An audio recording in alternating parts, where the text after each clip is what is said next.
பா விஜய் டைரக்ஷனில் ஜீவா, ராஷி கண்ணா, யோகி பாபு, விடிவி கணேஷ், ஷாரா, சார்லி, ரோஹிணி, ரெடின் கிங்ஸ்லி, செந்தில், எட்வர்ட் சொனன்பிளிக்லாம் நடிச்சு இப்போ தேட்டர்ஸில் ரன் ஆகிட்டு இருக்க ஃபேண்டசி ஹாரர் அட்வென்ச்சர் தான் அகத்தியா. சினிமாவில் ஆர்ட் டைரக்டராக ஆகிடணுங்கிற கனவோட இருக்க ஜீவாவோட ஃபர்ஸ்ட் படம் ஒரு ஹாரர் கைண்ட் ஆஃப் செட்லாம் போட்டதுக்கப்புறம் ஷூட்டிங்க்கு முன்னாடியே ட்ராப் ஆகிடுது. சரி, இது வரைக்கும் செட்லாம் போட்டோமே, அந்த இடத்த ஒரு ஸ்கேரி ஹவுஸாக மாற்றலான்னு ராசி கண்ணா ஐடியா கொடுக்க ஜீவா அண்ட் டீமுக்கும் அது சரின்னு தோண அதை எக்ஸிக்யூட் பண்ணுறாங்க. ஆனால் அதுக்கப்புறம் அங்கே உண்மையாகவே சில அமானுஷ்யமான விஷயங்கள்லாம் நடக்க, அதுக்கும் அப்புறம் அங்கே யூஸ்வலாக நடக்கிற ரொம்பவே அன்யூஸ்வலான அன்இன்ட்ரெஸ்டிங்கான ஈவெண்ட்ஸ் தான் இந்த அகத்தியா. இந்த படத்தோட run time 2 hours and 16 minutes. படம் ஆரம்பிச்சது யூஸ்வலாக தான் ஸ்டார்ட் ஆச்சு. போக போக அதை விட யூஸ்வலாக ஹாரர் படம் ஆரம்பிச்ச காலத்திலே தடை செய்யப்பட்ட பல ஹாரர் எலிமெண்ட்ஸோட ரொம்பவே யூஸ்வலாக தான் ட்ராவல் ஆச்சு. எந்த ஒரு ஹை மூமெண்ட்ஸுமே இல்லாமல் ஸ்க்ரீன் பிளே ரொம்பவே ஃப்ளாட்டாக இருந்துச்சு. சரி, நடுவில் சொல்ல வர கருத்தையாச்சும் கேட்போன்னு கேட்க ஆரம்பிச்சா கேட்க ரொம்ப நேரமாக சொல்லிக்கிட்டே போகிறாங்க. அதுவும் ரொம்பவே அன்இன்ட்ரெஸ்டிங்காக தான்.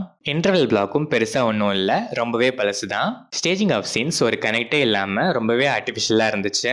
ஹாரர் எலிமெண்ட்ஸ்லாம் சுத்தமாக ஒர்க் ஆகலை. காமெடிஸில் ஹார்ட்லி 1-2 ஒர்க் ஆச்சு. எங்கேயாச்சும் லைட்டாக நல்லா போகிற மாதிரி ஃபீல் கொடுத்தா அங்கே ஒரு பிரேக்கை போட்டு அகைன் இழுக்கிறத கண்டினியூ பண்ண ஆரம்பிச்சிடுறாங்க. செகண்ட் ஹாஃப் ஃபர்ஸ்ட் ஹாஃப்க்கும் மேலே கிளைமேக்ஸ்க்கு 1 hour முன்னாடியே கூட இவங்க இந்த படத்தை முடிச்சிருக்கலாம். ஸ்டில் ரொம்பவே இழுத்துருக்காங்க. அதுவும் ப்ரீ கிளைமேக்ஸ் போர்ஷன்லாம் என்கிட்ட காசு இருக்குது, நான் விஎஃப்எக்ஸ் வச்சு வேஸ்ட் பண்ணிக்கிறேன்னு வேணும்னே ஒரு குழந்தை கையில் எதையோ கொடுத்தா அது எப்படிலாம் வேஸ்ட் பண்ணுமோ அந்த மாதிரி இஷ்டத்துக்கு விளையாடி இருக்காங்க. கிளைமேக்ஸுமே மொக்க தான். ஜீவா அண்ட் அர்ஜுன் கண்டிப்பாக இந்த படத்தில் இருக்க ஒரு சில ப்ளஸஸில் முக்கியமான ப்ளஸ்னா இவங்க 2 பேரோட பெர்ஃபார்மன்ஸஸ் தான். ராசி கண்ணாக்கு பெருசாக ஸ்கோப் இல்லை. இவங்களுக்கான சாங் காற்றின் விரல் கூட படம் முடிஞ்சு எல்லாரும் கிளம்பி கேட் கிட்ட ரீச் ஆகும்போது தான் பிளே ஆச்சு. யோகி பாபு அண்ட் விடிவி கணேஷ் வர்றதே ஒரே ஒரு சீன் தான். இதுல இன்னும் சோகமான விஷயம் என்னன்னா, அந்த ஒரு சீன்லயும் ஒரு இன்ச் கூட சிரிப்பு வரவே இல்லை. ரெடின் கிங்ஸ்லி சிரிக்க வைக்கலனா கூட பரவாயில்ல, இரிட்டேட் பண்ணாதீங்கன்னு சொல்ற மாதிரி தான் வந்து போனாரு. செந்தில் கேரக்டர்லாம் சுத்தமா வேஸ்ட், பேருக்குன்னு வச்சிருக்காங்க. ஷாரா ஒரு சில சீன்ஸ்ல சிரிக்க வச்சாரு. சார்லி, ரோஹிணி, எட்வர்ட் அண்ட் அதர் ஆர்டிஸ்ட்லாம் சில சீன்ஸ் வந்தாலும் நீட்டாக பெர்ஃபார்ம் பண்ணியிருக்காங்க. சினிமாட்டோகிராஃபி அண்ட் எடிட்டிங்குமே மூவ் ஆகாத இந்த ஸ்டோரியை நம்ம கொஞ்சமாச்சும் மூவ் பண்ணுவோன்னு ட்ரை பண்ணி அது ரொம்பவே ஓவர் போர்டான மாதிரி தான் இருந்துச்சு.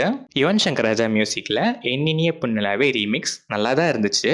பட் இந்த படத்துக்கு அது சுத்தமாக தேவையே இல்லை. அம்மா சாங் டீசெண்டாக இருந்துச்சு, கொஞ்சம் எமோஷ்னலாக கனெக்டும் ஆச்சு. அதை தவிர எந்த சாங்ஸுமே மைண்ட்லேயே ஏறல.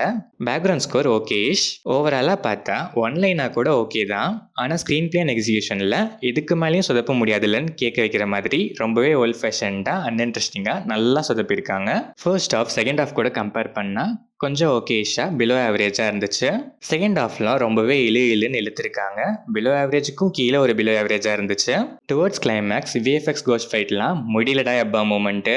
2.25 மணி நேரமே 5 மணி நேரம் போன மாதிரி ஃபீல் கொடுக்கணும்னு ஆசைப்படுற ஆடியன்ஸும், இல்லைன்னா எனக்கு ட்ரோல் பண்ண கொஞ்சமாக கண்டென்ட் இருந்தால் போதுன்னு இருக்க ஆடியன்ஸும் இந்த அகத்தியாவை ஒன்ஸ் ட்ரை பண்ணி பார்க்கலாம்.